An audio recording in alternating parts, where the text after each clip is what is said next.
Hey, massage friends. I'm Stephanie Rodriguez. Welcome to the USOLMT Massage Podcast. I'm your host and the founder and executive director of USOLMT, your new massage association. We are here to educate, elevate, encourage, and empower present and future massage therapists to get involved and push our industry forward through positive change. So let's get into today's topic.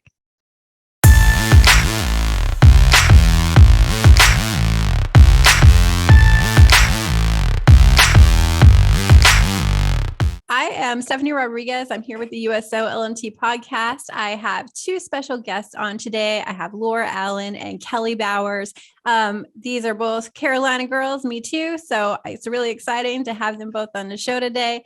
I'm going to have both of them introduce themselves to you and kind of tell you a little bit about their backgrounds. So Laura, why don't you go ahead and go first? Well, I actually attended massage school. I went to work as the administrator there, and the very next day decided I would sign up to go to school. So I've been a licensed therapist since 1999. I spent 5 years working there at school as the administrator and an instructor. And then I opened a clinic that I had for 13 years. We'll talk some more about that later when we get to any business questions. But for the past few years, I have been the president of sales and marketing at Cryoderm, which makes massage products and therapeutic pain relief plant-based products. And I work at home. I'm also the regular columnist in Massage and Body Work for the Heart of Body Work and Ethics column. And I have book number 12, I think it is, coming out in the next month or two. So that's me. I'm here at home with my dogs. And it's sleeting and snowing here, so I hope my dogs don't choose this moment to get in a dog fight or anything while we're on the podcast. Right. All right, Kelly, how about you? I'm Kelly Bowers. I live and work in Durham, North Carolina.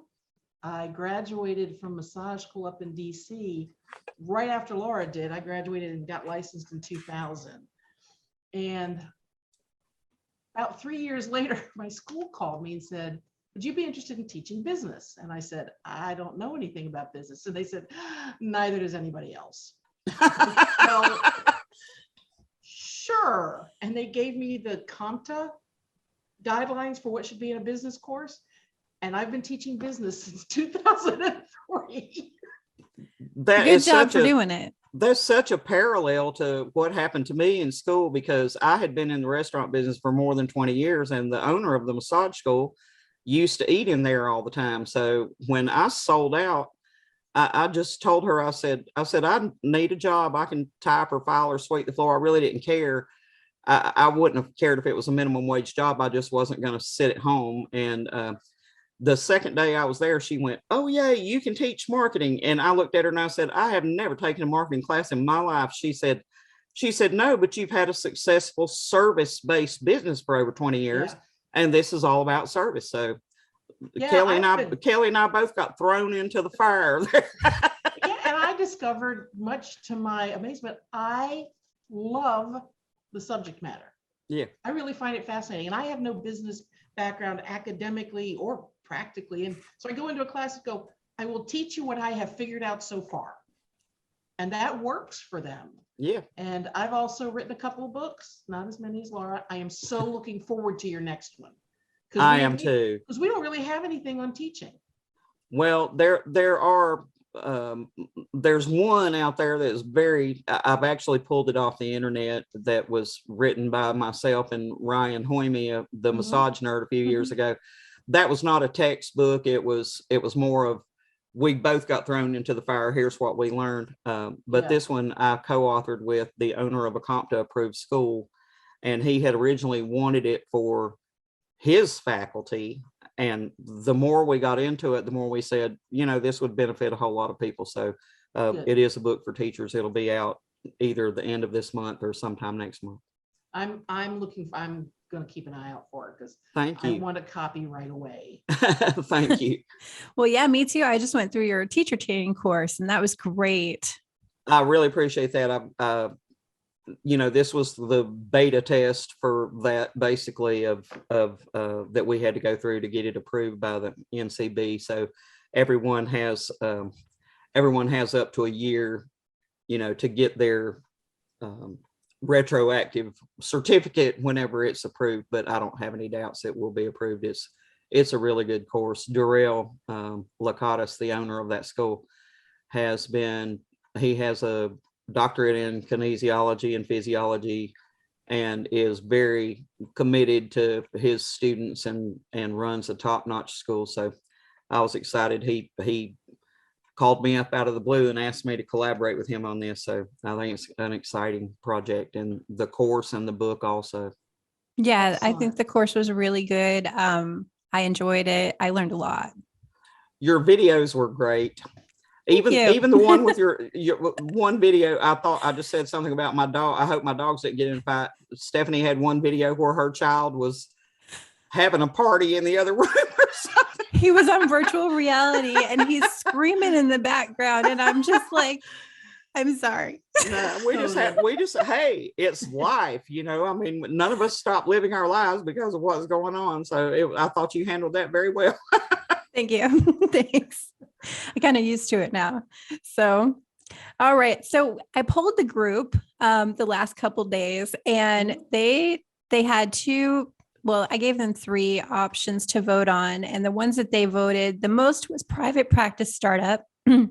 And then the second one that was very close behind it was scaling your business and hiring employees.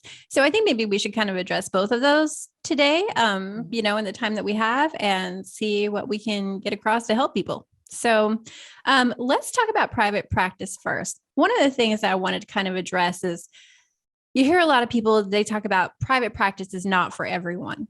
So I wanted to address that. What do you think that we need to do if we decide that we want to start a private practice?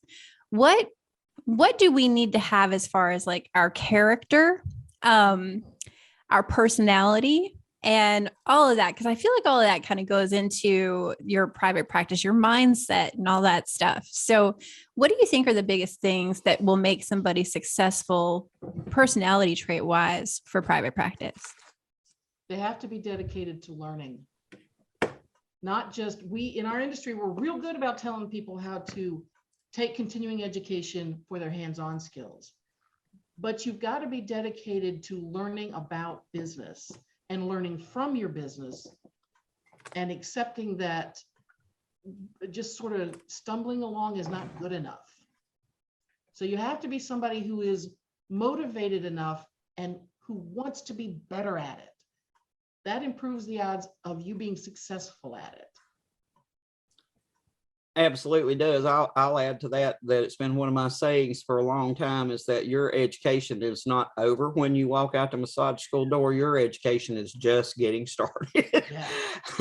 And if you've never failed at anything, here's a great opportunity. Exactly. Yes. Exactly. Because I have made a lot of mistakes, and I learned a lesson from those mistakes. So I did have 20 something years in another business before I started doing massage, and what had been a business owner, and it was a way different thing to run a restaurant that had I've had some of my restaurants had 80 employees. So it seemed like a real come down to have a little massage practice, but it's a great experience. You have to want that though, and you have to be passionate about it, I think, in order to be You successful. have to be patient too. Yes.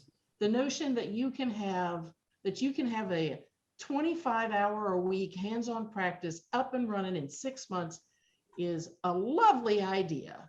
And that's not how it works for most of us. So patience and a commitment to the long haul. If you only see yourself being a massage therapist for like 4 or 5 years, don't go. Private practice is not the way to go. No. Go to work for somebody else. Do the work that you enjoy. Go into work, do your work, go home. But private practice is an investment, and it's a long-term investment, because it takes, for most people, 2 to 5 years is the sort of standard number to get a private practice up to being self-supporting at whatever level that means for you. Yeah, we have all seen people of many different kinds of business where a business opens up and 6 months later they're out of business. And the thought that I always get is, what did they think? Did they think that within 6 months they were going to be drawing some big salary or something? Yeah, that's not the way it works. That's not the way it works. And so I think you need to have persistence. And before you ever open the doors, be sure that you're committed to giving it a few years to really get off the ground. You may not make the money that you desire the first 6 months or the first year or even the first 2 years. So Yeah. be prepared to ride that out whenever you get started. Mhm. I think it also, you've got to be somebody, you don't have to love numbers and you don't have to love finances, but you have to be willing to deal with yours. Yeah. You have to be willing to set your prices, raise your prices, do your bookkeeping, file your quarterly taxes. You don't have to love it, but you have to be willing to do it. Yes. And do the kind of planning. I mean, so planning and business plans, they're a lot like weather. We're all predicting the future.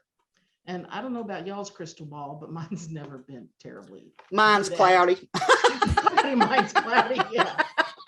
But you gotta take the time to think through the things that will affect your finances. So you've got to be willing, again, you don't have to love them, but you got to be willing to deal with numbers and money and finances. And if you're not, if you're not personally mathematically savvy, then Get help. Get help. My accountant who prays, I hate this, but she's retired, and I'm really glad that I'm no longer really in need of her services. But for all the years that I was in business, my accountant was a 20-year veteran of working for the IRS, which is the reason I hired her. And so she kept me on the straight and narrow. I always tell people before they go into a business, figure what their break-even point is going to be. But you also need to take into account what your expenses at home are before you start out, because if you're going to have the rent and the utilities, et cetera, for your business, bear in mind, you've also got rent or a mortgage payment, groceries, childcare, medicine, insurance, on and on and on.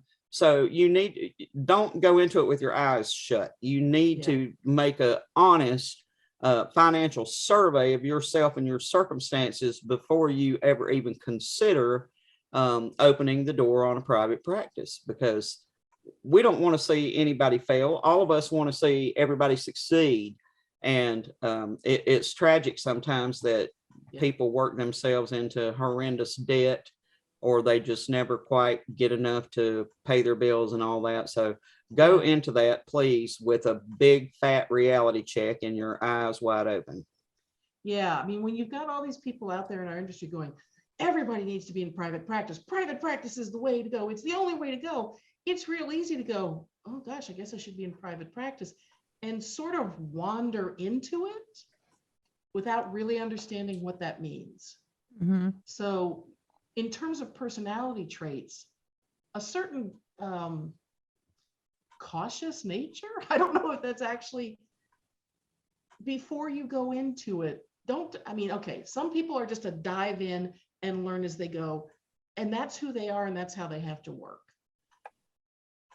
But the bigger the stakes for you, the more you need to bring home a certain amount of money, the more important it is that you do your work in advance and you think through things. If you're the second or third income in your home, or your home isn't even dependent on your income, you can afford to be a little more loosey-goosey, but it depends on your situation. How critical is it that you hit those numbers? Because people are depending on your income. Yeah, that's right. So reality-based would be a nice personality trait. A reality check. Everybody who is considering going into business for themselves needs to have a big reality check. And be the kind of person who's willing to ask for help. Mhm. Yes. Because you cannot know it all going in. And there are times there's things you just are not going to be good at. And there are going to be times you're desperately confused, or you're just so discouraged. Don't try to do it all by yourself. Have people you can talk to either for advice or to give you encouragement, but be the kind of person that can ask for help. Yes. And be realistic about one of y'all brought up traits and everything a moment ago. Be realistic. Now, I would never claim that you could eat off the floor at my house, but I always felt perfectly good saying that you could eat off the floor at my office. I mean, if people would walk in there, people would walk in and they would go, oh, it looks so nice and, clean and organized in here and everything. If you hate housekeeping, then you're either going to have to step it up if you open your own practice, or you're going to have to hire someone to do that, one or the other, because you cannot roll along with a messy. I have walked into some massage offices and I went, oh my God, they're really doing massage in here. Me too.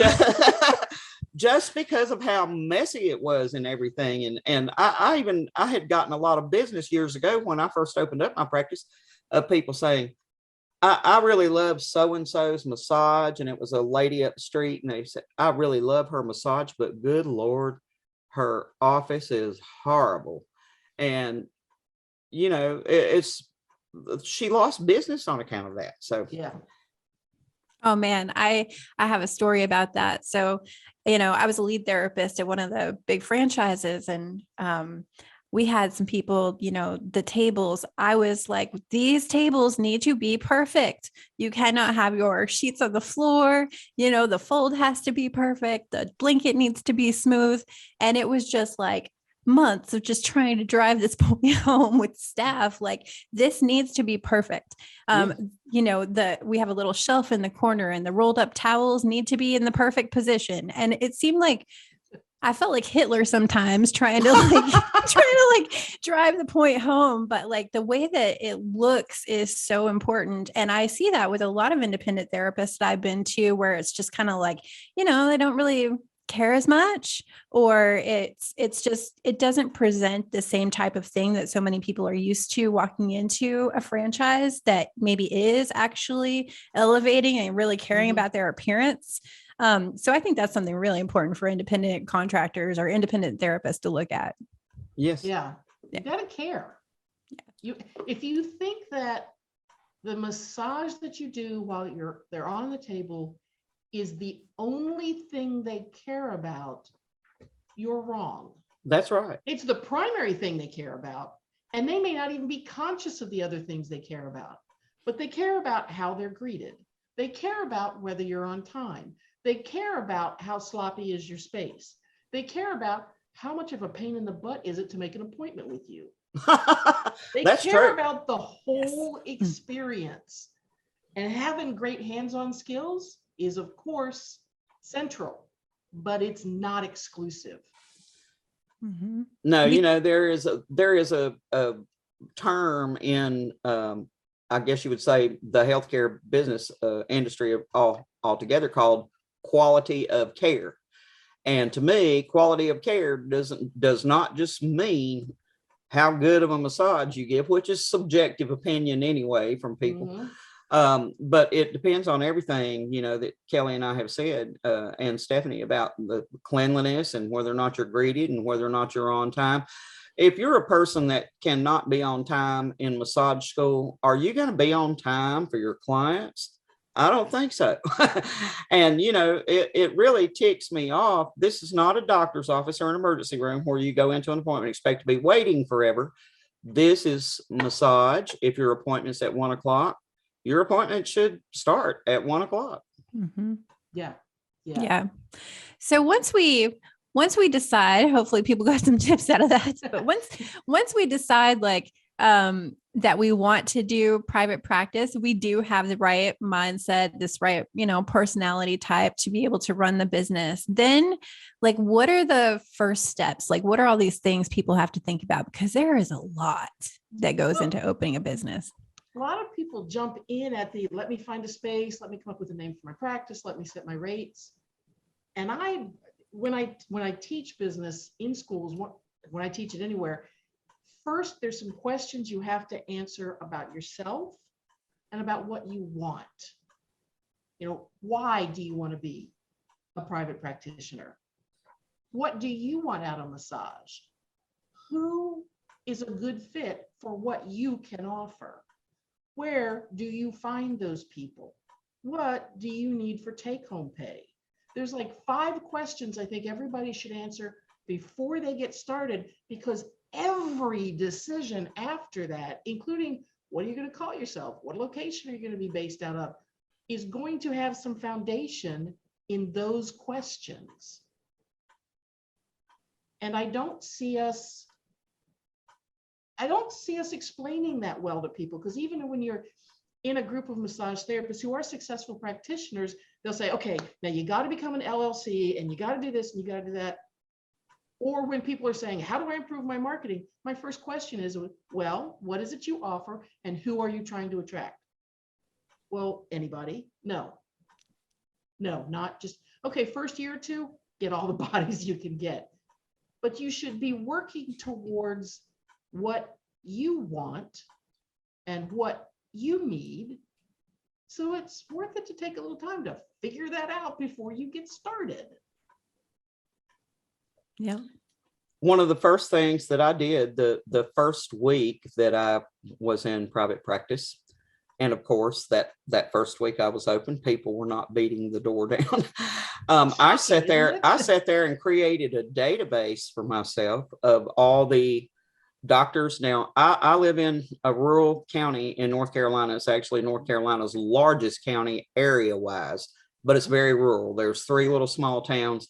My town has a population of about 4,000 people. And so I sat there and using Google and the phone book, which used to exist. Y'all remember phone books? I used those to create a database for myself of doctors and dentists, because I focused on dentists because I love doing TMJ work. And I composed a letter and sent it out to them, inviting them to an open house and telling them that, telling them what we offered. And I immediately, within 2 or 3 days of sending that out, I get a call from one doctor's office, and it was the office manager. And she said, now I just want to be sure about this. You're not expecting us to, bill insurance or anything for you. All you want is for us to refer people. And I said, yes, ma'am, that's what I want. And it ended up, the 13 years I was there, that about 20% of my business was doctor and dentist referrals. And that's what I wanted. I wanted to be known as a medically oriented practice. However, also when I first opened, I had people calling that said, do you do body wraps? Do you do salt scrubs and this, that, and the other? Now, I hadn't really thought of doing those things, but I thought, now, if people go somewhere else to get that service, they're probably going to get their massage while they're there. Yeah. So, or at least patronize that place. So I put on a few small things like that, did not require a total big spa, a water-based spa to do. And that was a boon to my business. It truly was. Yeah. So seek what you want. Now, Stephanie, for example, you focus on relaxation massage, don't you? Mm-hmm. Something that's so valuable. And I mean, people are stressed out now. It doesn't even matter if you are ill or in pain. Stress exacerbates that.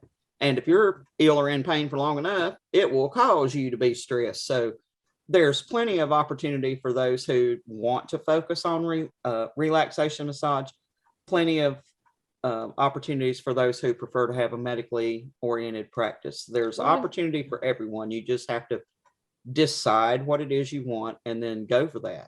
Yeah. I mean, I've done both. Mm-hmm. And so when somebody does come in, even if they're on vacation and they're at a 5-star resort, that doesn't mean that we can't help with their back pain. You know what I mean? Even if we have them for an hour and a half body treatment, we're still going to give them a massage. Yeah.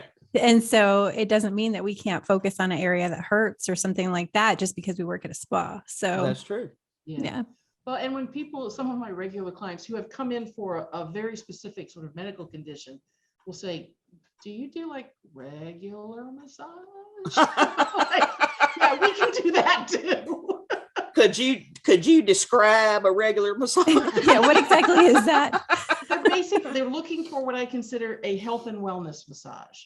Yeah. They don't have anything that's really problematic, but it's just healthy To have somebody lay hands on you and bring that nervous system down a skosh and make you feel like you live in your body again and like your head is clear, those things have huge concrete value. Absolutely. I'm in dire need of it right now myself. Me too. Well, let's talk about retaining clients. How about that? I think that this is a really good subject. We need to bring this up as far as once you do get people in the door and you got people coming in, I think that being able to retain your clients is the most important thing that you need to do after that. So how do we make sure that we can retain our clients and keep them coming back? You got to get comfortable with the rebooking conversation. You've absolutely got to get comfortable. For some reason, our industry has gotten into this. Rebooking is all about money. Rebooking is not about money. It leads to money, but it's not about money. It's sort of the bookend to the session. The first bookend is the intake, when you figure out what they need and what your plan's going to be. The other bookend is the rebooking conversation. Based on what you wanted, how did we do? I recommend, or would you like to? They're bookends. They're part of the therapeutic process. It is not a marketing tool. It's a therapeutic process. And so we got to quit thinking about it as, oh, get them to rebook, because rebooking is about how you make money. Well, it is, but that's not its primary purpose. I used to, in my practice, I offered package deals. Mhm. If you paid up front for 10 massages, you got one free. Now, of course, it wasn't free. It just, with my pay scale there, it took $10 off the cost of each massage if you did that. So I sold a lot of those over the years, but as Kelly mentioned, getting comfortable with that conversation. The very first massage that I ever gave for money, and licensing was not yet in North Carolina. The licensing was not started yet. So I was working at the massage school, and there was a clinic there, and people who were not licensed yet were still allowed to charge money because no laws existed yet. Now they do.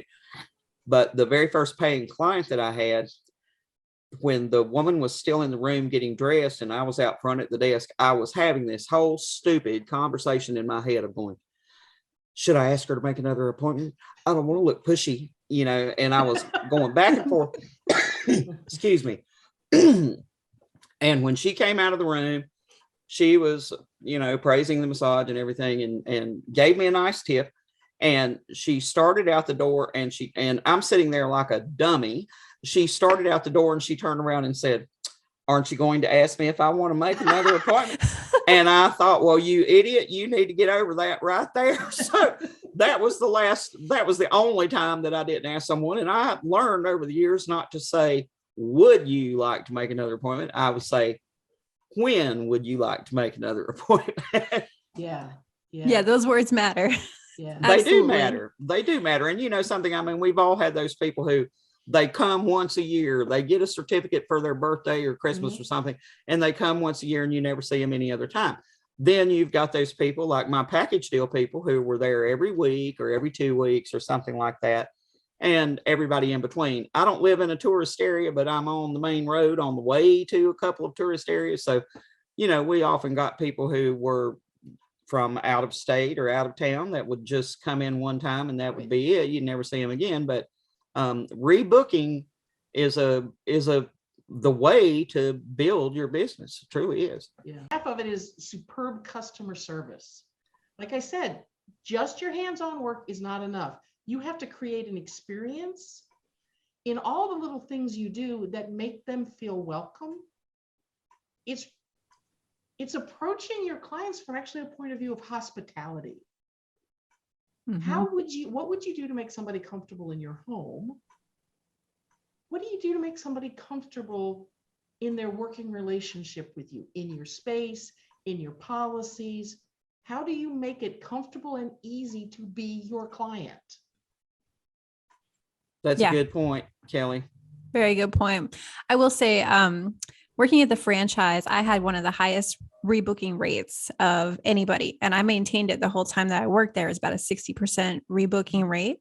And the one thing I did, well, I took Gail Wood's rebooking course and I thought that was great. I actually taught it to all of the therapists that worked there because it was just so amazing for me. And I was like, this is working. And one of the things that I would do with my clients is, you don't have a lot of time after sessions at in an environment like that. So I would just pull up my chair beside their table, right at the end of the session. And I would talk to them, but I always had that like treatment plan in mind. And I would say, we took care of this today, but I think you need to come see me every week for a few weeks. And then let's reassess then and see how you're doing. And that would always get people booking way faster. So Yes, they would come back, for the next 3 weeks. And then I talk to them again, see how they're doing. And maybe they come back every 2 weeks after that. And then we do that for a while. And then, it's every month, but that would really help keep people on my table. And that's not a trick. I'm a professional. I am the professional in this room. You have trusted your body to me. What have I learned about your body? And what is my professional opinion about what comes next? This is not a trick. It's a service as a professional that you should be offering. If you figured things out about their body and you refuse to say anything about it, how are you doing them any good? That's true. There is a fine line between diagnosing people and recognizing some problem that they have. And something I've experienced, people that will call and they're just dying, they've got to get in today and all that kind of stuff, and tell me what's wrong with them. And then I will say, how long has this been bothering you? Oh, about 2 years. Oh, okay. So you've lived with it 2 years, but you've got to get in here today. Of course they do. Yeah. Yep. That's funny. Yeah. So the next thing I want to talk about with the private practice are, it takes kind of like these, I feel like you need to plan your year out as much as you can when you're in private practice. And it kind of takes knowing what your daily steps are, knowing what your weekly steps are, what do you have to do every month? And then, what are those annual things you have to do? And I just wanted to ask you two, like, what do you think are some of the things people might kind of like forget to do, on their daily basis, their weekly, their monthlies that are really important? Do you want to go first, Kelly? Well, there are things that they need. I think you should do your bookkeeping every day, because I think the more you trust your memory to remember it for 3, 4, 5 days, or God help you, 2, 3 weeks, the more you're missing stuff. And the stuff you're putting in your bookkeeping are your deductions that reduce your tax bill. And if that's important to you, you should be doing your bookkeeping, for most of us, every day.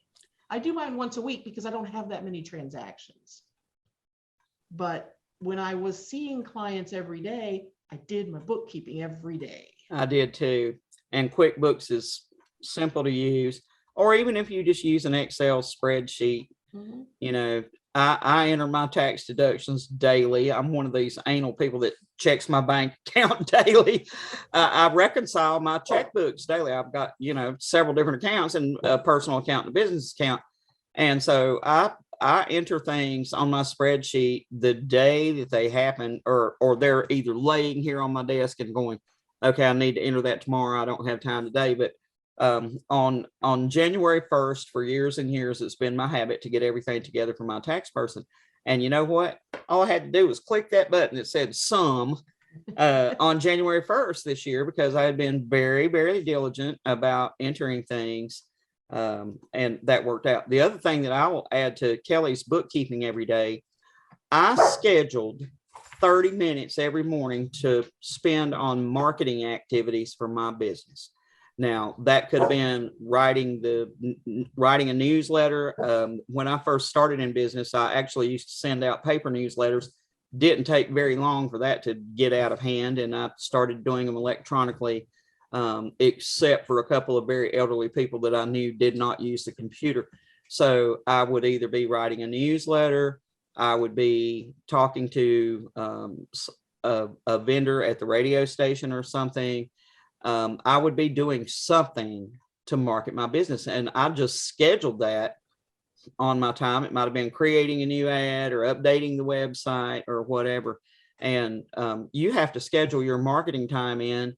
Otherwise, it's going to fall by the wayside. I always kept a calendar with all the annual events that I wanted to participate in, because I knew that, we wanted to be at the Mayfest, and we wanted to be at the Oktoberfest, and we wanted to be at this festival and that festival. And our Chamber of Commerce always announced those things well in advance. So I would just always put those things on my calendar and be ready for them, whenever they rolled around. I wasn't going, oh Lord, I forgot to get a booth at the Mayfest or whatever. I've always stayed on top of that. Mm-hmm. Yeah. And Kelly, you have a book about tax deductions, right? It's called, quite creatively, Can I Deduct That? And it's 100 things you can or possibly can't take as business deductions. The 2022 version should come out in February, because I co-author it with an accountant out in Oregon. That's great. Yeah. And it's, it's a fun book, actually. Well, okay, I'm a little weird about this. I find it very enjoyable, because for me, it was a great partnership with Margot Bowman, because she's a subject matter expert, but she sort of can't write in normal people language. I've taken a class from her. I've taken a class from her in the past.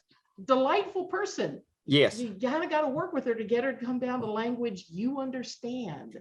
And so she would give me stuff and I'd go, oh, wow, what does this mean? And I'd rework it, and I'd be working and go, okay, and I'd give it back to her. Is this what you meant? And she's like, well, mostly, but this part isn't. And she'd give it back to me and I'd fix that. And we would go back and forth, and it's a delightful working relationship. And our goal every year is, how can we make this book easier to use? What more can we tell you? Are there new deductions we need to add? Are there better ways to explain things than we've been explaining them? And I enjoy putting that book out. Somebody said, I want to know when it comes out every year, because I buy a copy for every therapist who works for me. That's great.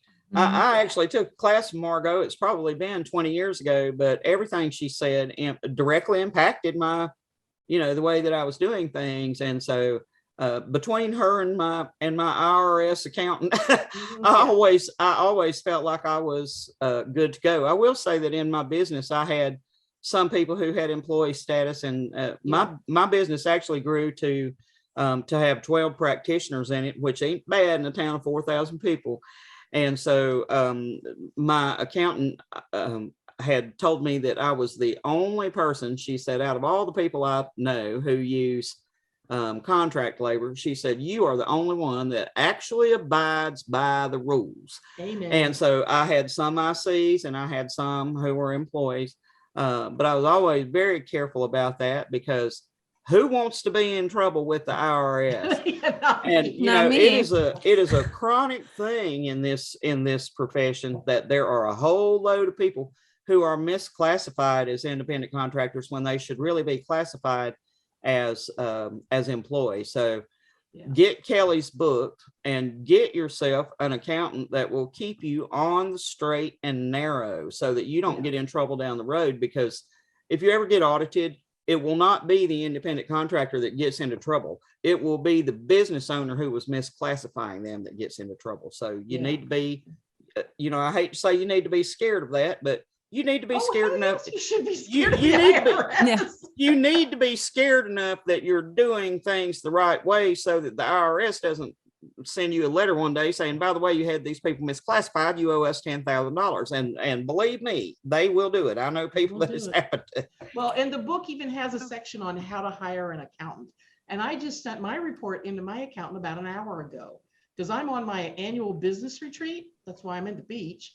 And one of the first things I do is I close out my bookkeeping for the year, fix the little mistakes that I always find in there, put the report together, and send it off to my accountant. Done.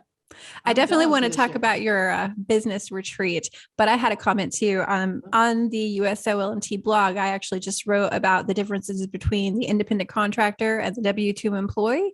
So that's a resource that's out there. I did a handout for the Massage Boss Summit, and I have an Excel chart of the differences between your W-2 employee and your independent contractor. And we also go into kind of the cultural differences of what that looks like inside your business. So that's on the Ooh. blog. It's available for download. Anybody can get Excellent. that simple, easy tool to use. So, all right. And then Kelly, let's talk about your business retreat. I really wanted to talk about that. Yeah. This is number 20. Every year in January, I take a 4-day weekend and I go away somewhere, because I tried to do it at home one year and that was a complete disaster. And I go away somewhere. And I go away somewhere I think is going to be fun to be in. You know, I go to the beach, I go to the mountains, I go to parks. And day one is always getting there, getting set up, and some kind of self-care. Whether that's a massage, I took myself out to a nice dinner and a movie last night. Day two is always about the year that just ended. So in this, this year, it's how did 2021 go for me? Yeah, that includes closing out my bookkeeping and sending my report off to my accountant, but also taking a hard look at, okay, where did I make money this year? What worked based on what I had hoped for at the beginning of last year? What didn't? Digging around through my numbers to see what it can tell me about who's a stronger client, who's a weaker client, where can things grow, where are things going to contract. But looking at last year and kind of getting clear about how last year was. Day three is about this year. What do I want in 2022? What are my upcoming big expenses? What education do I want to take? What conferences might I want to attend? All of this year, what's my goal for just this year? Not like my whole goal as a business, but like, what are one or two things that are really important to me this year? Take a crack at a budget for the year, which is always entertaining to see how quickly that becomes irrelevant. Uh-huh. But it's all about, what do I want this year to look like for me? And then day four, sort of closing things up, maybe a little more self-care and going home. But it's, and the great thing is day 2 and 3, when I'm doing most of the work, doesn't take all day. It takes 4 or 5 hours max. And then I have the rest of the day. I have a stack of trade publications like the AMTA Journal, the ABMP, and so I got a stack of those I'm hoping to get to this afternoon. And I take naps and I go for walks, because that falls under self-care. That's right. Yes. That's right. Yeah. So it's a concentrated time to look deeply at my business and kind of set myself up for the year to come. Mm-hmm. And I think that's a great idea. I wish I was on one. Me too. Me too. I've never taken a personal retreat away from my husband and my son in the last 8 years, but I should. And you don't have to make it a 4-day. You could make it a 1-day retreat. I mean, just like one day I'm going to do my bookkeeping, clean out my bookkeeping for the end of the year. Or I'm going to take one day and kind of plan this coming year. Do a little 1-page business plan just for this year.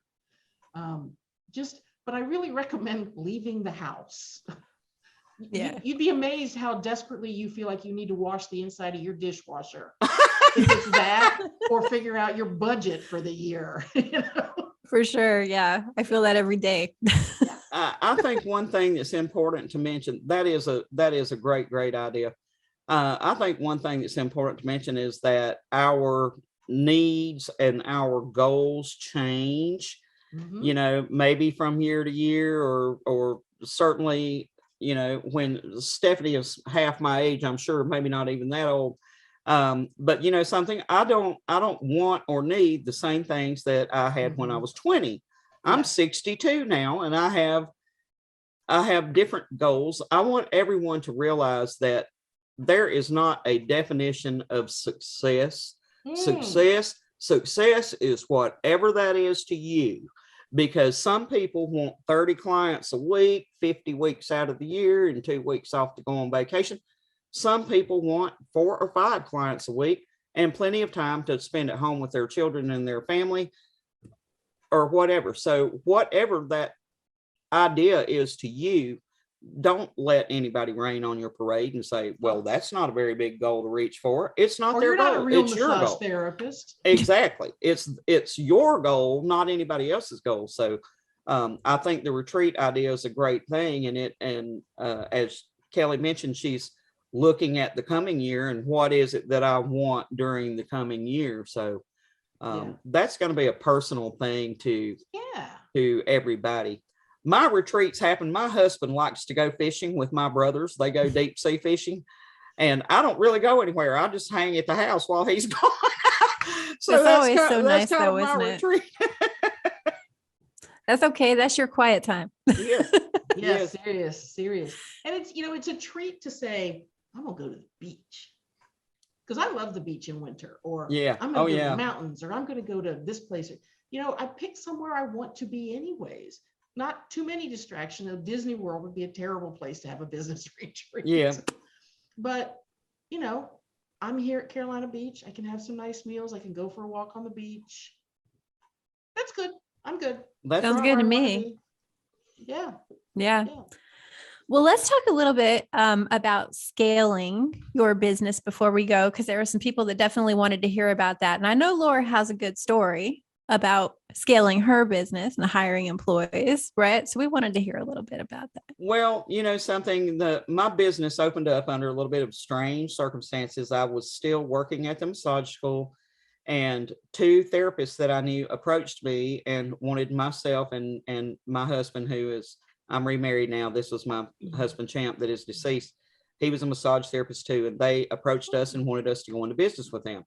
So we discussed this for a long time. We drew up a legal contract, and almost from day one of it, they did not do what they had agreed to do.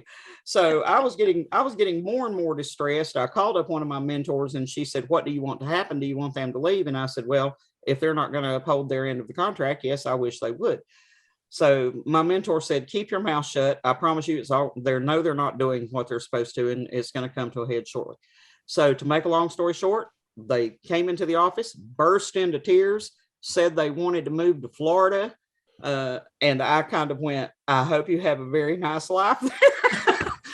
So there I was then. Champ at the time was, full-time building business. He just, had massages more for his self-growth, I think, than anything else. That's why he went to school.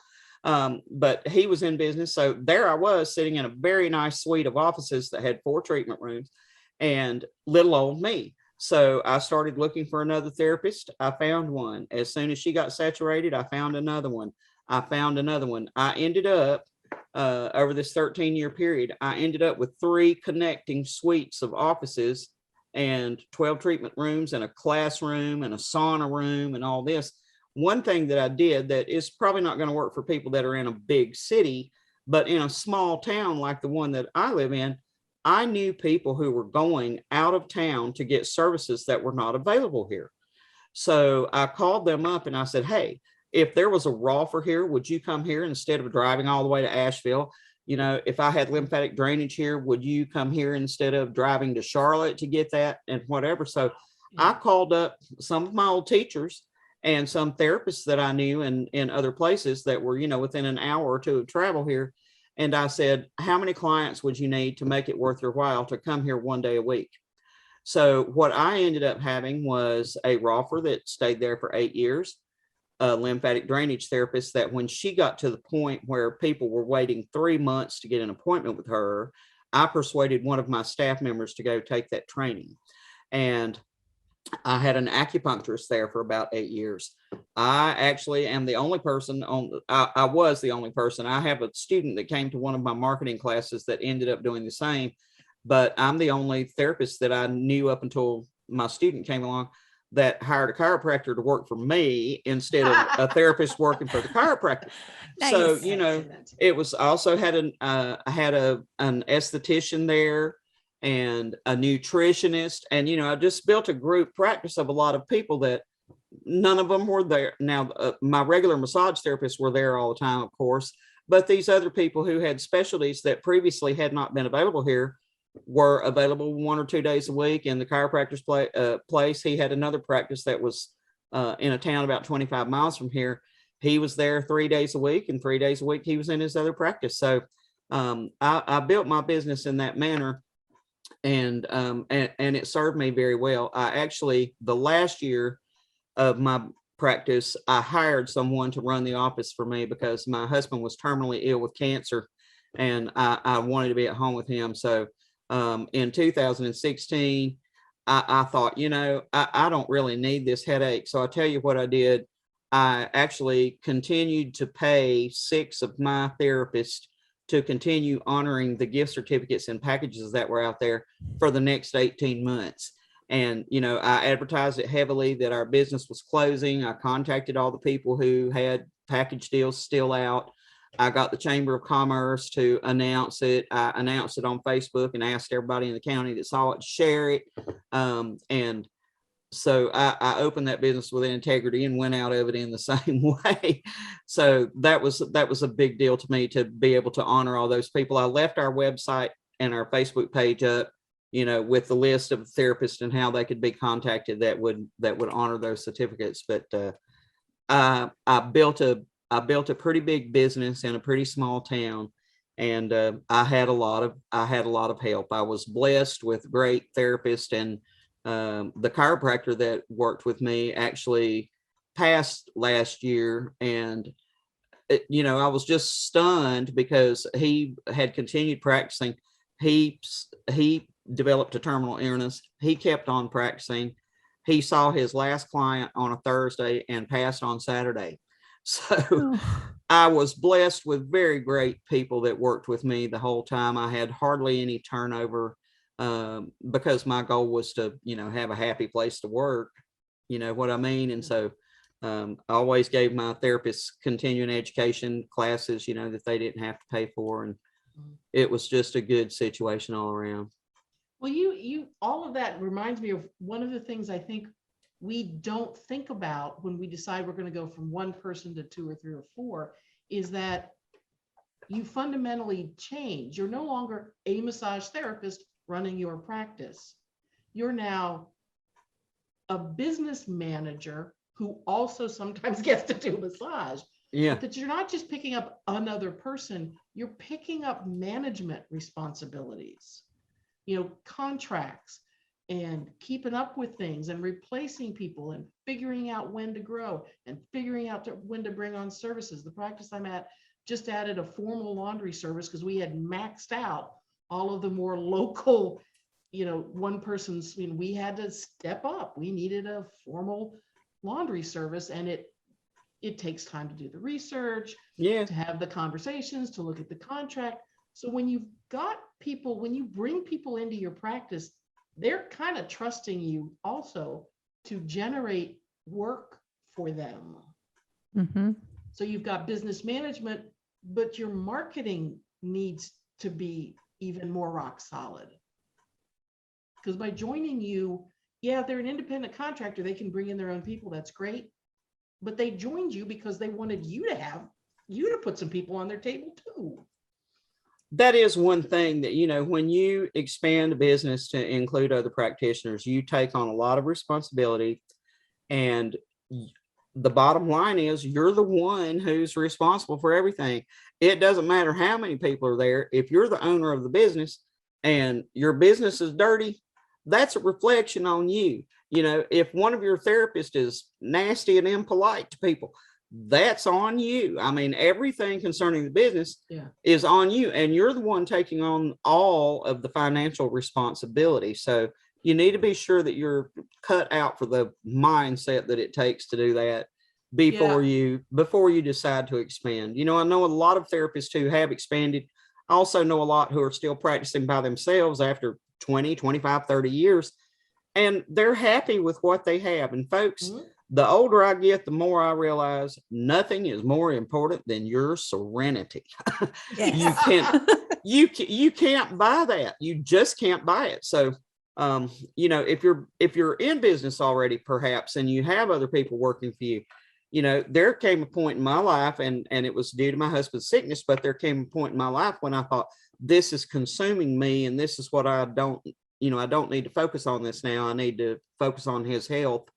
And so that was a life-changing circumstance. And sometimes those things happen to people, or sometimes they just get a little jolt of realization there that, you know, I've done this for X amount of years and I'm no longer happy with the way I'm doing it. So what can I change to make it better? And then just take some action. Yeah. Yeah, I definitely have seen in the, I'm in a couple of massage employer groups that we have on Facebook. And I've definitely seen a lot of people in the last couple of weeks being like, I wish I didn't hire these people. I wish I did not have, I wish I would have just stayed in private practice. I've seen a lot of people say that. And it's a bummer that, you know, it happens that way, but, you know, part of it might be just not knowing what you're getting into. And then it's a lot of stress to handle people. You've got a lot of added responsibilities. I see too many casual conversations online where somebody's like, I'm so full, I'm booked 3 months out, I don't know what to do. It's like, oh, just add some massage therapists to your practice, you'll be good to go. And I'm like, oh boy, it's not that simple, people. Step back. And one of the things that came out of COVID that I noticed, because I think we lost easily 25% of the massage therapists we had pre-COVID. Yeah. We are a much smaller field. So people who are practicing, many of them are bumping up against that. I've got more clients than I can deal with. I'm booking months out. What do I do? It's like, oh, wow, success. This is what it looks like. Like, and you just smile and keep on booking. That's right. Yeah. But I think we'll just add more people. I think that's a whole nother transition point when you realize you are maxed out. And it hurts us to have to say no to people. I think that's stressful to therapists to always be saying no, or to be saying, yes, in 4 months, I can get you on the books, you know? So I think that was one of the things that I have seen growing out of COVID that's been real interesting. How many people for the first time in our profession are going, well, crud monkeys, I'm overbooked. What do I do now? Because, you know, we're all about, most of us, we're talking about our business, like, how do I get more clients? How do I fill my schedule? How do I get more clients? Whoa, I got too many clients. Whoa, back off, people. You know, what do you do when you hit that point? That's been kind of fascinating for me to watch as one of the things that came out of COVID. Yep. It is, because people have had childcare issues during COVID. The homeschooling thing going on with classes being remote. And I've seen a lot of therapists, including here in my town right now, that are going through the issue of all the child care is full. They can't find anybody to take care of their child. They're having to rearrange their schedule, rearrange their clients. You know, it's been a very big challenge for a whole lot of people. So yeah, if it's causing you more stress than it's bringing you joy, think long and hard about that, folks, because I'm at the place in my life where I want less stress and more joy. Yes, absolutely. I wanted to ask you, so when you're thinking about hiring a new employee, hiring somebody else, I want to kind of talk about like the cost of that. So, I mean, what I'm seeing, like the cost to hire a new employee is it's around $5,000. It's not a ton of money, but just the hiring process of getting somebody into your door is around $5,000. But what would you say, like minimum, if you are going to hire another person, what kind of cash flow do you need to be having, and how much money do you need to have to be able to do that comfortably and make sure that person's going to continue to be paid while they're building up their books? I have nothing to offer on this because I've never hired anybody. Well, you know, something, it's all yours. Okay. Well, you know, something, I was blessed. One of the best therapists that I ever had in my office was a young lady that graduated from massage school. She came walking into my business and wanted a job. And at the time, I really didn't have one available. But my office was located in a professional strip there on Main Street. And subsequently, because it was on Main Street, sometimes people would just walk in the door, you know, thinking that they could get a massage right then, which usually was not going to happen. And so she said, you don't have to pay me. Do you think I could just sit here and take up overflow clients. And I said, sure, if you want to do that. You know what? The next day she came into work and she had only been there a few minutes, and she said, do you mind if I walk uptown? She said, I've got my cell phone. I can be back here in just a few minutes if anyone calls. I did not ask her what her purpose was or anything else. She grabbed a handful of brochures and business cards and went out the door. In an hour, she came back and she said, I have an appointment at 2, 1 at 4, and 1 at 6. She had gone into every business and introduced herself to the people on Main Street and said, I'm the new massage therapist at Therasage. That was the name of my business. I'm the new massage therapist. And she got 3 appointments just like that. So, you know, I was lucky that everyone that I got there over the years either already had some business and they had got tired of working for themselves and being responsible for rent and all that, and they wanted to come and work for me. So I had the desire when I opened that to pay people a better than average wage, because I saw that on Facebook and massage forums all the time of people complaining about how little they got paid and how much money they had in school debt and all that kind of stuff. And it was my grandiose idea that I wanted to pay people above average. Well, you know what, folks, I did that for years. And one day I thought to myself, you know, this is no longer sustainable for me, because I'm the one responsible for paying all the bills here. And it had got to the point where we were so busy that and as the years went by, I said, the old gray mare ain't what she used to be. I can no longer do 9 massages a day the way I used to. And so I came to the realization that subsequent people that I hired were going to have to be on a lower pay scale, and that I had some people there who I needed to have a serious conversation with about the amount of money they were making versus the amount of money that I was making. And I ended up having to have some hard conversations with people. And, you know, something, everyone that I've said, you know, something, I need to cut the pay scale here because I'm the one with all the responsibility, and all the therapists here, all the good therapists are making more money than I am. And so, you know, something, one person, and it wasn't the person that I expected. I had actually called a meeting with everyone, had lunch catered in, and I said, we're about to have a hard conversation here. And one person said, it doesn't cost you that much to run this place. The rent on my building was $2,200 a month because I had these 3 connecting suites. So I had been prepared of that. So I had printed out a few pages of my QuickBooks that I was willing to hand out. And she looked at it for about 5 minutes and she said, oh, I'm so sorry. I had no idea. So I had that difficult conversation of, you know, it was my desire to pay people better than average, but I'm making way less money than y'all are. And I did a total revamp on my business for about the last 5 years that I was in business, and made things more equitable to where I was getting paid what I was worth. They were still getting paid way more than they would have been paid elsewhere in the county. But sometimes you have to make adjustments like that. So I can't say that I had a standard payment that I paid people, because I had therapists there who made differing amounts of money based on their years of experience. Of course, somebody that just walked in the door out of school was not going to get paid the same as someone who had 20 years of experience. You know, my independent contractors, the lymphatic drainage therapists, the Rolfer and all those people, they set their own prices.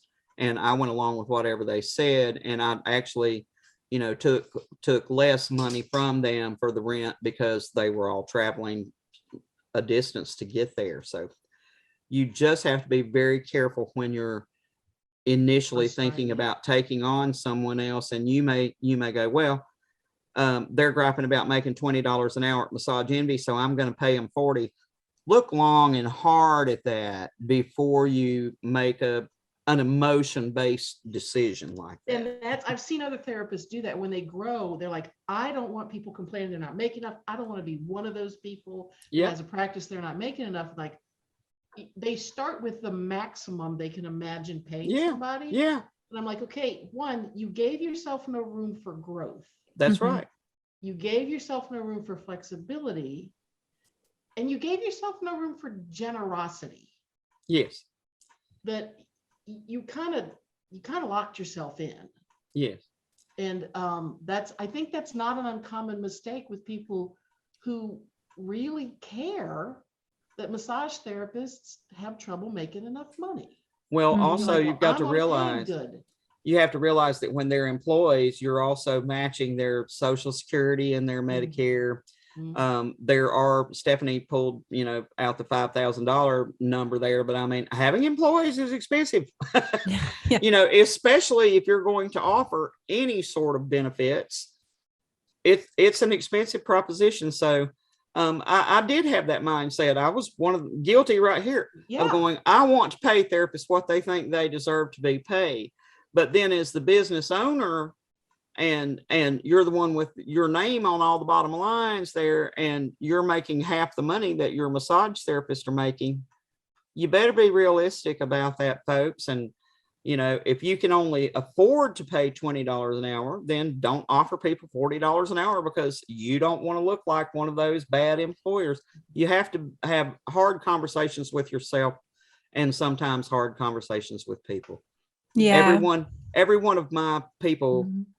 supported me when I made that move. I had this meeting with my staff the first day of October, and I said, this is all going to take effect on January the 1st. If you feel that you cannot, I didn't just cut people's pay there on the day that I had that meeting. I said, this is all going to take place on January the 1st. If you feel that you can not work for the new rate that I've offered you, then I would like for you to let me know by December the 1st, and you'll need to be out by December the 31st. And I had one person that left. Good luck to her. She's still practicing as far as I know. And the rest of my staff members stayed with me and went along with it. They all got free continuing ed every year. And, I tried to be a good boss. I think all learn. bosses try, right? Nobody goes Yeah. into business to think like, I'm going to be a bad business owner. This is going to be fun. I'm the villain, right? Nobody does that, So I think it's really important we have this conversation too. And,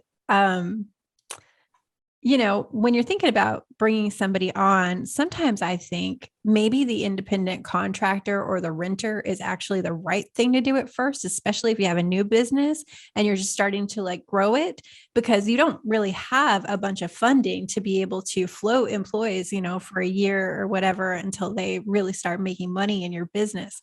So maybe doing that and then converting them over later is sometimes a better idea. It is. And, you need to just be sure from the outset, if you get ICs, you cannot insist on them having a certain schedule.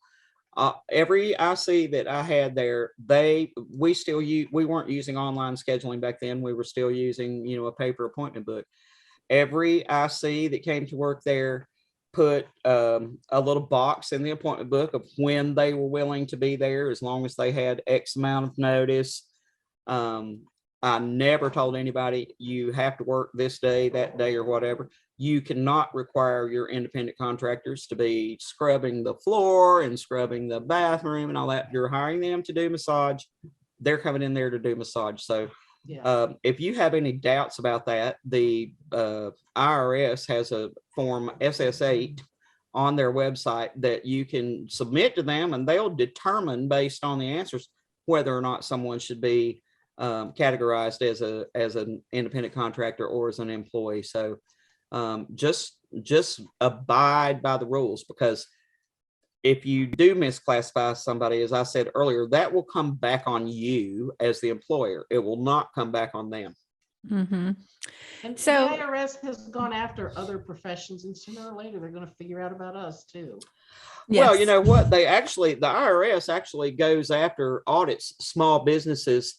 For instance, hairdressers, massage therapists, and that kind of thing that get a lot of cash payments. Mhm. They're more apt to audit us than they are to audit, Amazon because of those cash payments. Now, I actually last year got audited for the year 2013, and I was happy that my I's were dotted and my T's were crossed. But it was a mail audit, but it was still an audit. It's conducted over mail, but I had to send in documentation for 2013, and you may think that, oh, well, I thought they could only go back 3 years or whatever. Heck no, it's the IRS. They can go back as far as they want. Yeah, I'm like, that's a long time ago. It is a long time because ago. they're never, if they get audited, it's not going to be for last year. Yeah, It's going to be 4, 5, 6 years ago. that's exactly right. So you got to be sure you're doing things the legal way and the right way. Yeah. I tell my students when I talk about the IRS and audits, and I'll say, they can look at your web browser history. If they're trying to figure out if that travel expense was a vacation or a travel, they're like, they can look at my browser history. I said, honey, they can look in your underwear drawer. They're the IRS. That's the truth. That is the truth. And state revenue departments will do the same thing. And, contrary to popular belief, the IRS will usually work with people, as far as setting up a payment plan for you or something like that. I have seen state revenue departments. I had a personal experience with one about 40 years ago when I was still in the restaurant business, and I had bought an existing restaurant from someone. I bought their corporation. Well, they had been deducting tax money from their employees, but they hadn't been turning it over to the state revenue department. Something the IRS actually went to bat for me, and the IRS rep told the state rep, and I had this whole contract reviewed by an attorney and everything before I bought the business, but the IRS was very nice to me, contrary to popular opinion. The tax person from the state of North Carolina, you would have thought that money came directly out of their pocket the way they were acting, and it took me a long time to pay them off. So don't mess with the tax people. No. Well, I have a funny story to tell about that. Before I was a massage therapist, I was a technical writer, which means I wrote user guides. And my company had a contract. This was back in the mid 80s. Okay. They had a contract with the IRS to develop what it would be today would be an app for a laptop, but something they could carry into the field with them, that they could do a lot of record keeping and stuff on something on site, getting away from so much paper. So I'm working with the IRS agents who are subject matter experts to write the user guide, and they're telling us stories about different audits. And here's the thing, an experienced IRS auditor can come into your home, look around, and pretty closely tell you how much money you need to be making to afford the lifestyle you've got. And they'll know if you're hiding a big chunk of change. So those people whose tips maybe go in a shoebox in the back of the closet, if it's a big enough chunk of your income, a good IRS auditor could come in and go, something's missing. This person does not make enough money to afford their lifestyle. I want to add one thing to that, Kelly, because I think this is important.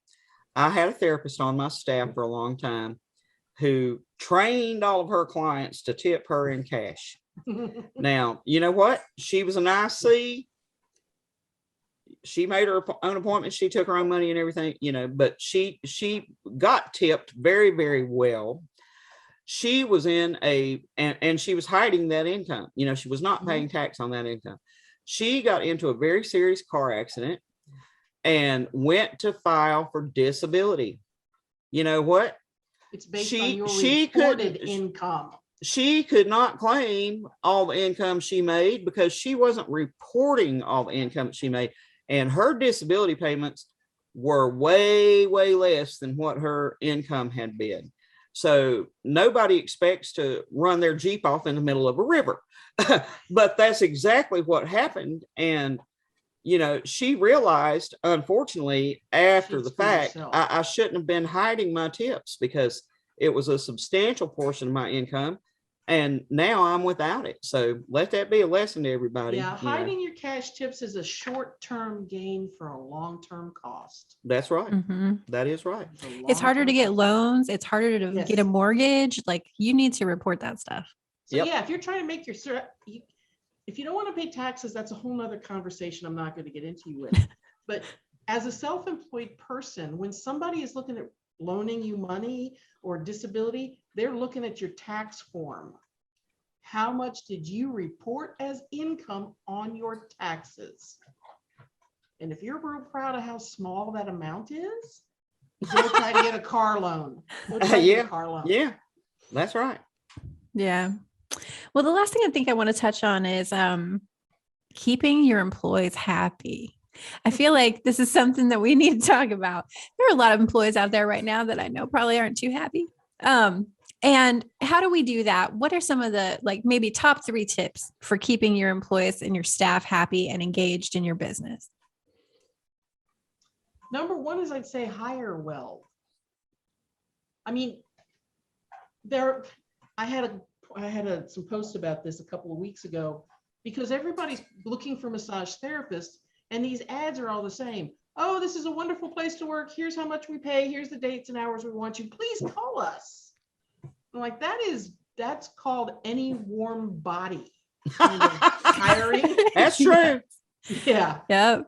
And they're complaining because it's not working. So think about who's a good fit for you. And not just from your point of view, but from their point of view. It's a lot like dating, okay? Figure out who you're a good match for and who you're not a good match for. And don't go, well, I just don't want somebody who doesn't care about massage. Yeah, nobody's sitting out there looking at those ads going, well, I don't care about massage. I need a job where people don't care about the fact that I don't care about massage. But seriously, if you're very anatomy nerdy in your practice, you need to look for an anatomy nerd. If you are all about the client, like the environmental experience, it's low lights, it's water sounds, you got to have somebody who fits into that. So first and foremost, figure out, kind of like a dating profile, who do you want? Who's a good fit for you? And that's number 1 in having a happy employee, is having the right employee. I agree with that wholeheartedly. And I want to say that in all my years in business, I never made one single therapist give me an audition massage. I hired people based on their personality and their concern for customer service. I wanted people who were customer service oriented. Now, what I would do is put them with a client, a long-standing client, and have them massage the client, which they got paid for. Mm-hmm. And then I would ask the client, well, what did you think of that?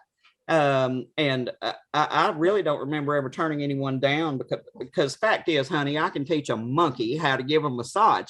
I cannot teach people how to be friendly, and it's a personality thing with some people. So I always hired people based on their personality and their obvious excitement for massage. Something to my thing on massage, when I went to work at that school as the administrator, I saw people the first day I was at work there, they were coming in, they were looking like, and an hour later they were walking out looking so much more relaxed and pain-free and everything. And I thought, God, that must be the best job in the world, helping people feel better.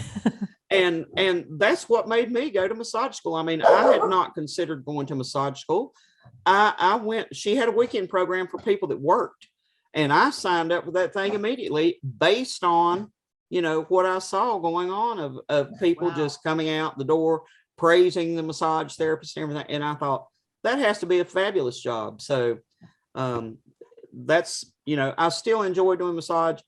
I can't do what I used to do. If, I just can't, I can't hold up. My hands will not hold up because I've spent the last many years sitting here typing. Yeah. But, get people who are passionate about it. That's my best advice is personality and passion, and everybody will be happy. I was always very happy with the atmosphere in my office of everybody working together and everybody getting along well with each other and that kind of thing. I didn't want any divas in there. I didn't want anybody that thought they were any better than anybody else or whatever. So I think I chose carefully over the years and was blessed to have a lot of very good people. Girl, I love that. I preach that too so hard. Like, I have worked with therapists who were absolutely incredible massage therapists, but then they just like poisoned the entire place Oh no, you can't have that. because, it was like one therapist, tell you a little story. There was a lady that I worked with, and she was a brilliant massage therapist. All her customers loved her. She was absolutely amazing. I got massages by her. I was like, I would go see her every day. But in the break room, she was like, your hot stone massages aren't right. This isn't the right temperature. This stuff is wrong. You're doing this wrong. You're doing that wrong. And it happened every single day. And I was just like, what do I do with her? And it was a very hard decision to sit down with her and have these conversations with her all the time. Like I love you on this hand, but on this hand, this is very difficult. And I don't think I can work with you anymore. I fired 2 people in 13 years and both of them were fired over attitude problems. And one of them was so strange. It happened to be a male therapist, and while as in most places, the majority of therapists were female, but I almost always had a male therapist on my staff. And the day that he came in and applied for a job, I was so impressed with his upbeat personality and, just gung ho and all this. And within a few days, I noticed that when he got out of his car in the parking lot, I could tell, oh God, he's in some kind of bad mood. So, a couple of days after him coming in and kind of acting standoffish and snobby and all that kind of stuff, I called him to the side and I said, has something happened? I said, is something going on with you that's affecting you? And he went, no, why? And I said, well, when I hired you, I said, you seem to be, have a real bubbly personality and customer service oriented. And I said, in the past few days, you've just totally changed. And he said, well, this is my personality and this is what it is. And I said, well, you're fired because I don't have room for that personality in my office. I mean, like, what are you going to do? Yeah. But here's keeping people happy. When there's a problem, talk to them. Yes. Because, we are an extremely conflict avoiding profession. Yeah. We want to make everybody feel good because that is literally our job. Mm-hmm. And so if you don't talk to somebody with a problem until it has grown to the size of a mountain, you're not doing anybody any favors. That's right. So you want to keep your client, you want to keep your therapist happy, learn how to deal constructively with conflict. Small conflict, large conflict. Learn how to get comfortable with being the boss and having those conversations when they need to happen. In the moment. 6 months later, not 6 months later. I would also occasionally just have a meal catered in for all the staff, so we could all sit down and eat lunch together, and we would have a little meeting. I would just put a sign up on the bulletin board that said, I'm ordering lunch for everybody on Wednesday, whatever. And, we'll have some good food and have a conversation if there's anything you want to bring up and that kind of thing. And so that always served me well. Yeah. I will say too, like, as a therapist, I've worked a lot, I've been the therapist that works like 40, 42 hours a week, and experiencing burnout. And when you get burned out, you get pissed off. You're shorter with your clients, you're shorter with the people that are around you. And I think that business owners, I would hope, would start really learning to recognize that, and make sure they have some action steps that they can take to help their staff with that kind of burnout.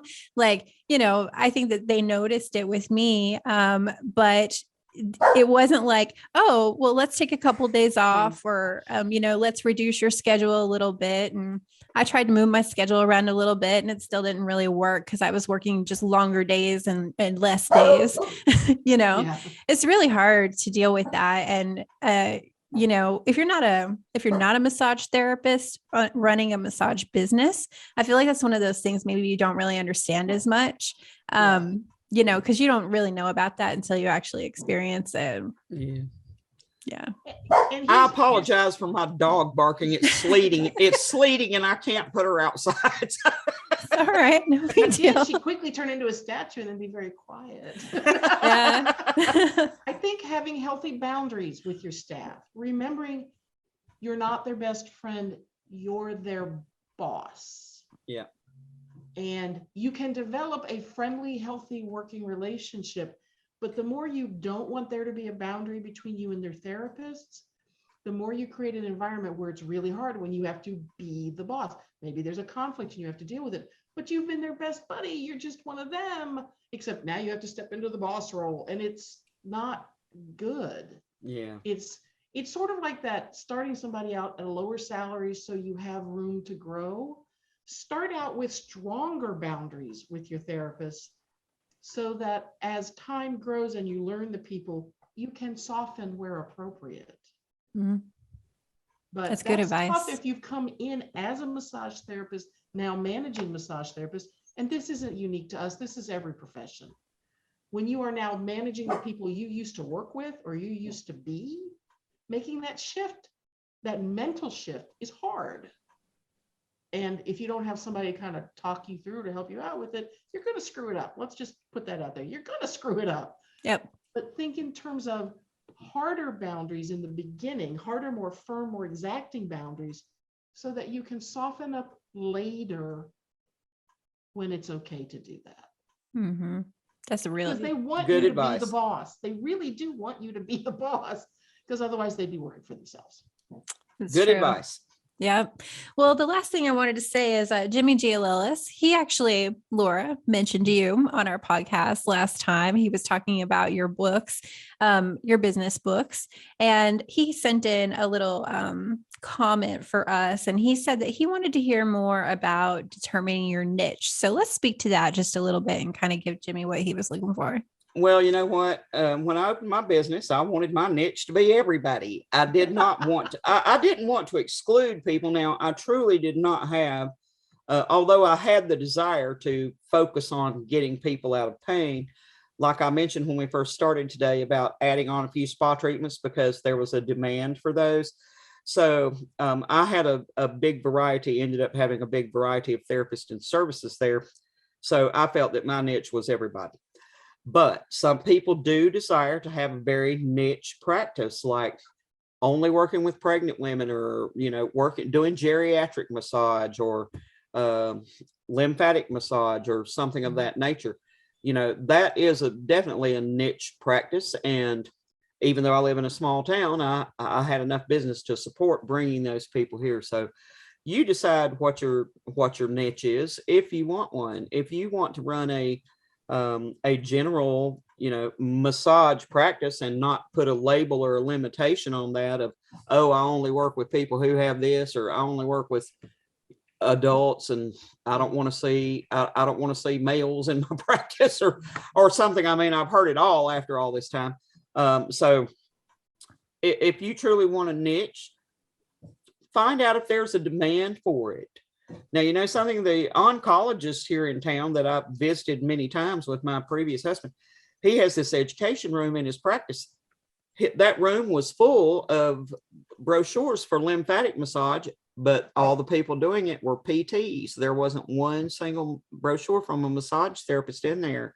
And I actually said to him, I said, you know, I have someone on my staff who is certified in Botter lymphatic drainage, and is it okay if we put our brochures in here? And he said, sure.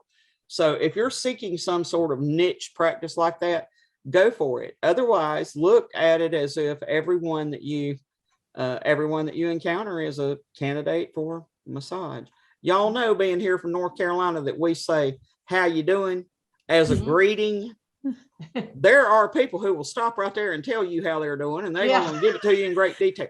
So you know something, I used to always make a point to, I always had my business cards, which some people think are obsolete. I don't think they are, because not everybody's walking around wanting to put your number in their cell phone. I always had business cards in my car, business cards in my jacket pockets and all that kind of thing. And if I saw some harried mother in the grocery store, you know, I would just say, you look like you could really use a massage, and hand her a card. Or I would hand someone, you know, you're somewhere every day, you're waiting in line somewhere, you're waiting in a waiting room or something. I gave strangers cards all the time, and I did not get immediate return from that necessarily. And somebody would call me up, you know, and say, I know you don't remember me, but I was talking to you in the driver's license office and you gave me your card. Can I get an appointment? So I felt like my target market was everybody. But if you want a specific target market and a specific niche, you can certainly cultivate that if you have the skills, and there's a demand for what you do. So you have to sort of create that demand by talking to a lot of people about what you do. So I'll be 62 this year, Laura. So you and I are pretty much right on target. And I discovered about 10 years ago that I was tired of doing the heavier work. Yeah. What we've called deep tissue. Yep. And I started moving towards modalities that used lighter pressure and were easier on my body. Myofascial release and lymph drainage were the two biggies. And some scar release work. I ended up in a I mean, I will work on a lot of people, but when I'm really promoted, it's Kelly's great with myofascial release. Kelly's great with lymph drainage. Kelly's a good one to go to for scars. And it's not like a hardcore thing, like that's all I want to do, but that's what I highlight in my marketing. Is this the stuff I'm really good at? We joke in the practice I'm in, like, she's a heavy hands therapist, she's a light hands therapist. Yeah. Depending on what you want. I did develop a niche for myself. Something as my business grew and grew and grew, I backed off more and more from personally taking appointments and was focused on managing the business. But I have always, I persuaded my dentist to come and get TMJ massage from me while we were practicing it in massage school. He sent people to me for the next 16 years. Yeah. And I loved personally doing that. So that became my personal niche within my business. I had a variety of therapists that were trained in a variety of things. So everybody had their own little thing. And some people just wanted to do massage. They did not, they weren't going, well, I'm only doing deep work, or I'm only doing light work, or that kind of thing. Some of them were your general, all-purpose massage therapists GPs, that just loved doing massage.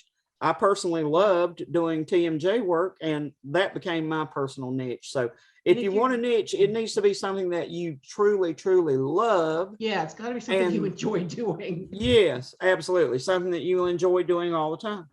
Well, and you pointed out something else about niching is you are probably going to have to build what we call a word of mouth network with other professionals. You got to reach out to the dentist. You've got to reach out to maybe the functional there. There's a functional physician or something. I mean, the more you want to niche, there may be professionals you need to make contact with.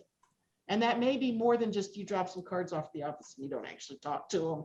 You've got to make connections, because the more sort of technical your niche, the more you want those people sending people to you. You want that relationship, and you want to be able to send people to them. Somebody comes to me with TMJ, because I do that as well. At some point, I'm going to go, something, you need an orthodontist, because there's something going on. There is a structural issue, bony structural issue that I can't deal with. Here's a name. So that's another part of niche, is being willing and comfortable reaching out to other professionals that are associated with your niche. And y'all know I'm a research nerd on massage research.